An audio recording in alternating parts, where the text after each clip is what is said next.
নমস্কার বন্ধুরা, সবাইকে ওয়েলকাম ইজি টু কুক আমার রান্নাঘরে। আজ তৈরি করব টিফিন কৌটোয় দই দিয়ে ইলিশ ভাপা। চলুন তাহলে শুরু করা যাক। প্রথমেই আমি মাছগুলোকে ধুয়ে পরিষ্কার করে রেখেছি। আর এখানে নিয়ে নিচ্ছি 2 চামচ সর্ষে, 1 চামচ পোস্ত ও পছন্দের ঝাল অনুযায়ী কাঁচা লঙ্কা। এবার সব কিছু একসাথে শিলনোড়ায় বেটে নেব। আর এখানে নিয়ে নিচ্ছি 2.5 টেবিল স্পুনের মতো টক দই। এবার আমি মাছগুলোতে খুব ভালো করে নুন আর হলুদ গুঁড়ো মাখিয়ে নেব।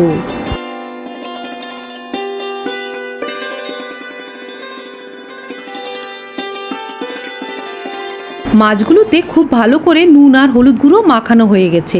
এবার আমি মাছগুলোকে এক এক করে একটি বড় টিফিন বক্সে তুলে নেব।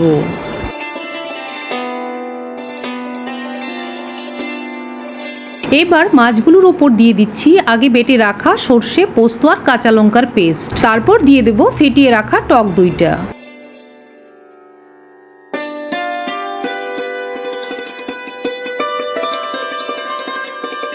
এবার দেব পরিমাণ মতো নুন আর সর্ষের তেল দিয়ে মাছগুলোকে উল্টে পাল্টে খুব ভালো করে মশলার সাথে মাখিয়ে নেব।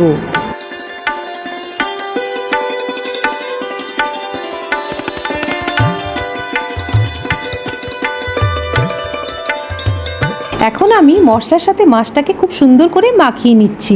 এখন কিন্তু মাছটা থেকে গন্ধও বেরিয়েছে দারুণ।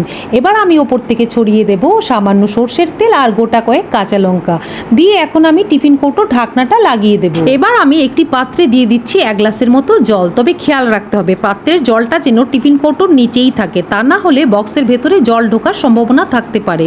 এবার আমি বক্সটাকে জলের পাত্রে বসিয়ে ঢাকনা লাগিয়ে দেব। আর জলটা ফুটে উঠতেই ফ্লেমটা আমি লো করে দেব। 35 মিনিট অপেক্ষার পর এখন আমি ঢাকনা খুলে দেখব। আর হ্যাঁ, অবশ্যই আপনাদেরও দেখাবো। এই যে দেখুন, বাহ কি সুন্দর অ্যারোমা ছড়িয়েছে। এবার গরম গরম ভাতের সাথে পরিবেশন করুন। ধন্যবাদ।